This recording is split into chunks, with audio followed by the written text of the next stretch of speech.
don't talk to them.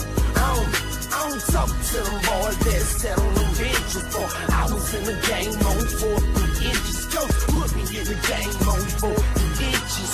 Put me in the game on 4 inches. Coach put me in the game on 4 inches. And I'ma lead them boys. I'd like to apologize due to some technical difficulties. All of the footage that I shot for this podcast was lost. However, I was able to salvage the audio. So we're going to play that now for you, and things will be back to normal next week. I promise. Thank you for watching and all your support. I'd like to welcome all the sports fans back to the 4th and Inches podcast. This is your host, Nick Carwell. My co-host, Mr. William Carwell, wasn't able to make it with us today, but we will move on as he wishes. We'll start off with a Week 7 recap. Yeah, number 1, Alabama at Missouri. Alabama rolling 39-10. Nothing much to see here. Alabama is pretty much rolling through as everyone expects them to do so. We had an upset, number 2, Georgia on the road, and number 13, LSU. And LSU completely dominated this game. I must admit I was wrong. And our special guest from last week, Mr. Carwell, he was correct. LSU came out and they forced Jake Fromm to throw the ball, and that was a problem. And hey, I personally blame the coaching staff, but that's a topic for another day. Number 3, Ohio State played host to Minnesota, winning 30-14. Number 5, Notre Dame had a scare hosting Pitt. They won 19-14. Number 6, West Virginia was upset on the road by Iowa State. Again, another pick that our special guest from last week, Mr. Carwell, called correctly. By a score of 30-14, Iowa State completely dominated this game. Number 7, Washington was also upset on the road at number 17, Oregon. Now, this game was an absolute classic. It went all the way down to the wire, 27-30, and accurate upset pick from myself. Number 15, Wisconsin was beaten soundly at number 12, Michigan.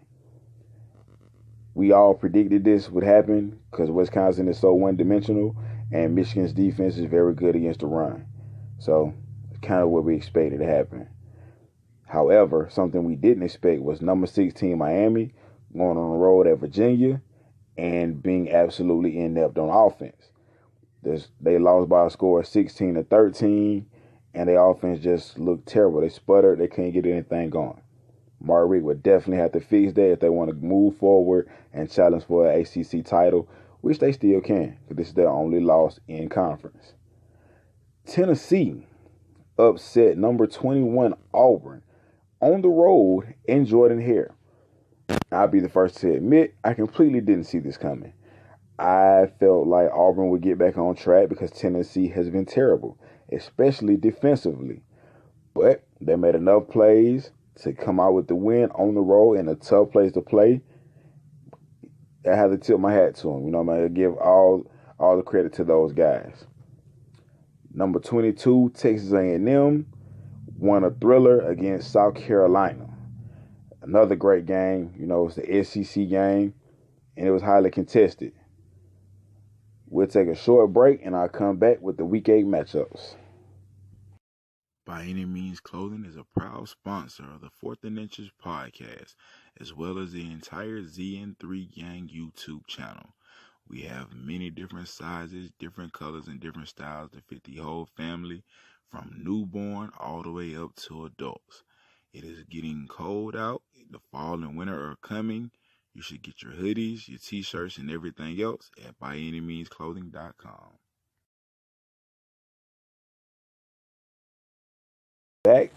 Welcome back to the 4th and Inches Sports Podcast. We're going to jump into the Week 8 games.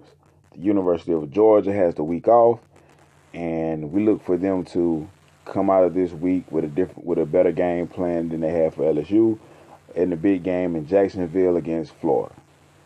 Number 6, Michigan, is on the road at number 24, Michigan State. In a game like this, a rivalry game, conference game, both teams still have a lot in front of them. Both teams are still in the hunt for a Big Ten title. You could throw the rankings out. You could throw the records out. All of that. It's gonna be a hard fought game. Both defenses are really good. Both offenses are so, I guess. So I look for it to be a close game all the way down to the wire. But it's hard to go against Michigan. That defense is just elite. They probably have one of the best defenses in the country, like at least one of the top three, in my opinion. Number 9, Oklahoma is on the road at TCU. This is a tough game to call because on paper, Oklahoma should win. Oklahoma probably is the better team. But again, man, Gary Patterson and TCU, they live for these upset type games. So they're gonna give it everything they have. And if Oklahoma comes out lacking in any way, TCU will make them pay for it. But with that being said, I still have to go with Oklahoma. I feel like they're just a better team. And Kyler Murray is the truth. It's hard to bet against that, man. Number 1, Alabama is at Tennessee. The worst thing for Tennessee to happen, they actually beat Auburn last week. So can they recover emotionally and get back up for a game against Alabama, even though it's supposed to be a rivalry game? And Alabama's dominated it here in probably the last 10 years. And Alabama saw them beat Auburn last week. So you're not going to sneak up on them at all. Nick Saban will have his team ready to play, and they will come out and dominate again. Number 16, NC State at number 3, Clemson. This is circled as my game of the week. NC State is undefeated. Clemson is undefeated. NC State has a great defense, and they have a decent offense. They will challenge Clemson. They are physical. Their linebackers will get in your face. They will hit you. And if they can stop Clemson's run game and force Trevor Lawrence to throw the ball to beat them, they have a chance of upsetting Clemson, even at home in Death Valley. So I'm going to take NC State in the upset this week. That brings us to number 22, Mississippi State, on the road at number 5, LSU. LSU has to have the toughest schedule in the country. I mean, they've already played 3 top 10 teams, and we're just getting to the middle of the season. And now they have Mississippi State coming to town. And Mississippi State provides a lot of problems for people defensively with a very, very mobile, athletic quarterback like Nick Fitzgerald. However, Fitzgerald hasn't looked really comfortable in the new system. And even though they had some success the last week, I look for them to struggle a little bit this week because the defense for LSU, they're really good. I mean, I can't take nothing from them, and they're going to take away the run game. So when they take away the run and they force him to stand in the pocket and throw, that's the only weakness he has in his game is being patient enough to just stand there in the pocket and go through your progression. So I have to take LSU at home. It's hard to bet against them. Number 12, Oregon is on the road at number 25, Washington State. And I expect Washington State to really put up a fight. They have a decent team, but I think Oregon is just better. I think Justin Hubert is really, really underrated as a college quarterback, honestly. And he's going to be the best player on the field pretty much every game they play in from here on to the end of the season. So I'm taking Oregon in this game, even though they're on the road. In the SEC, you have Vandy at number 14, Kentucky. Kentucky looked they look very impressive this season. You know, despite the loss at A&M in a very close game, I still believe in Kentucky, and I still believe that Kentucky will win this game, and I believe that they will actually put up a fight against Georgia and challenge for the SEC East crown as well. Vandy, though, I do like Vandy. Their defense is really good, and people sleep on them. And Derek Mason really has his team fighting and believing. They almost beat Florida last week. They actually had a 21-3 lead in the second quarter last week against Florida and just couldn't hold on to it. So Vandy might upset some people, but I got to have Kentucky in this game. That brings me to the Big Ten matchup. Number two, Ohio State on the road at Purdue. It's really not much to talk about here. Ohio State is going to dominate this game simply because they have better players.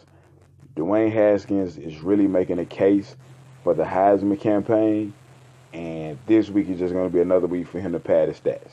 Let's just keep it 100 and say what it is. That's all for me for this week here on the 4th and Inches podcast. You know, I hope you like, subscribe, share, comment down below if there's any particular teams you want me to speak about.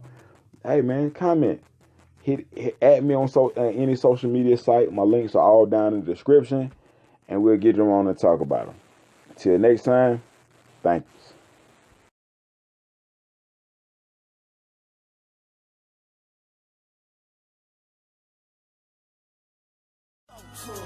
I don't talk to them. I don't talk to them boys that sat on them benches for. I was in the game on 4 inches. Coach put me in the game on 4 inches. Put me in the game on 4 inches. Coach put me in the game on 4 inches. And I'ma lead them.